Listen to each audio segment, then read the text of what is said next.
Hello everyone, welcome to SD exclusive. SD এক্সক্লুসিভে তোমাদের প্রত্যেককে স্বাগত। দেখো, আজকে আমরা আলোচনা করব ক্লাস 11 ফার্স্ট সেমিস্টার 2026কে টার্গেট করে ফিলোসফি বা দর্শন বিষয় থেকে বাছাই করা গুরুত্বপূর্ণ 30টি এমসিকিউ প্রশ্ন উত্তর। ওকে, আমরা আলোচনা করতে চলেছি আজকের এই ক্লাসে এই গুরুত্বপূর্ণ টপিকটি।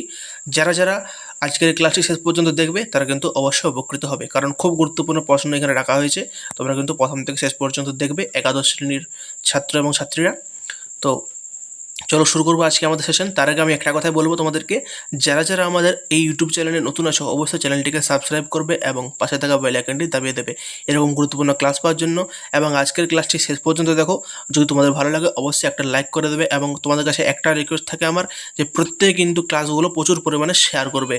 এবং যারা যারা আমাদের ফেসবুক চ্যানেল থেকে দেখছো অবশ্যই কিন্তু ফেসবুক চ্যানেলটিকে ফলো করে এই ক্লাসটি গুরুত্বপূর্ণভাবে শেয়ার করে দেবে বন্ধুদের মধ্যে।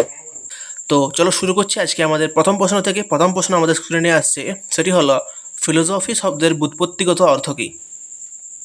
সঠিক উত্তর হয়ে যাবে জ্ঞানের প্রতি অনুরাগ। 2 নম্বর প্রশ্ন, দর্শন শব্দের উৎপত্তি হয়েছে কোন সংস্কৃত ধাতু থেকে? সঠিক উত্তর হয়ে যাবে দৃশ।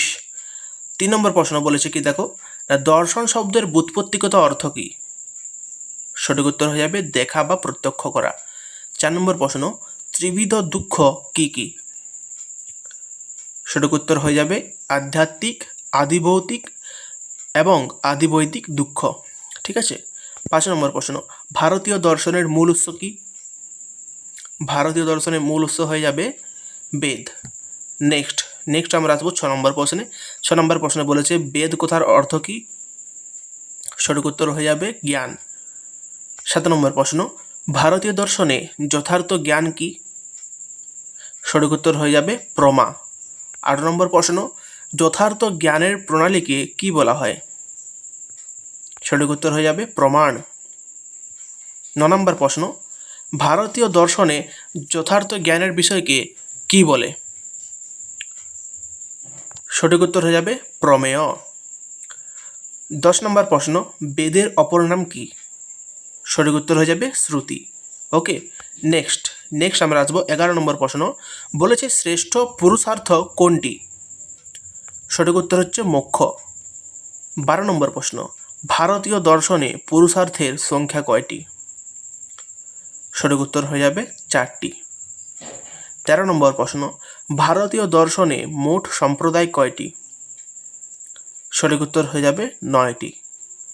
14 নম্বর প্রশ্ন, ভারতীয় দর্শনে আস্তিক সম্প্রদায়ের সংখ্যা কয়টি? সঠিক উত্তর হয়ে যাবে 6টি। 15 নম্বর প্রশ্ন, ভারতীয় দর্শনে নাস্তিক দর্শনের সংখ্যা কয়টি? সঠিক উত্তর হয়ে যাবে 3টি। নেক্সট আমরা আসবো 16 নম্বর প্রশ্নে। 16 নম্বর প্রশ্নে বলেছে বেদের প্রথম অংশ কি? সঠিক উত্তর হচ্ছে সংহিতা। 17 নম্বর প্রশ্ন, প্রধান উপনিষদের সংখ্যা কয়টি? সঠিক উত্তর হলো 12টি। এবং তারপরে আসছি 18 নম্বর প্রশ্নে, সাংখ্য দর্শনের প্রতিষ্ঠাতা কে? সঠিক উত্তর হয়ে যাবে মহর্ষি কপিল। নেক্সট দেখো 19 নম্বর প্রশ্ন, রজগুণের বৈশিষ্ট্য কি? সঠিক উত্তর হয়ে যাবে দুঃখ উৎপাদক ও চঞ্চলতা। নেক্সট দেখব 20 নম্বর প্রশ্ন, যোগ দর্শনের প্রতিষ্ঠাতা কে? সঠিক উত্তর হয়ে যাবে মহর্ষি পতঞ্জলি। ওকে, চলো আমরা আসবো নেক্সট কোশ্চেনে। নেক্সট কোশ্চেন 21 দাগের প্রশ্ন, কি বলেছে ন্যায় দর্শনের প্রতিষ্ঠাতা কে? সঠিক উত্তর হয়ে যাবে মহর্ষি গৌতম। 22 দাগের প্রশ্ন, মীমাংসা দর্শনের প্রবক্তা কে? সঠিক উত্তর হয়ে যাবে জৈমিনী। 23 দাগের প্রশ্ন, ব্রহ্মসূত্র এর রচয়িতা কে? সঠিক উত্তর হয়ে যাবে মহর্ষি বাদরায়ণ। নেক্সট 24 দাগের প্রশ্ন, ভূত চতুষ্টবাদ মেনেছেন কারা? সঠিক উত্তর হয়ে যাবে চার্বাক। নেক্সট 25 দাগের প্রশ্ন, চার্বাক দেহাত্মবাদের অপর নাম কি? সঠিক উত্তর হয়ে যাবে ভূত চৈতন্যবাদ। নেক্সট আমরা দেখব 26 দাগের প্রশ্ন, চার্বাক মতে মুখ্য পুরুষার্থ কোনটি? চার্বাক মতে মুখ্য পুরুষার্থ হয়ে যাবে কাম। নেক্সট প্রশ্ন 27 দাগের প্রশ্ন, বস্তুবাদী বৌদ্ধ দর্শনের সংখ্যা কয়টি? সঠিক উত্তর হয়ে যাবে 2টি।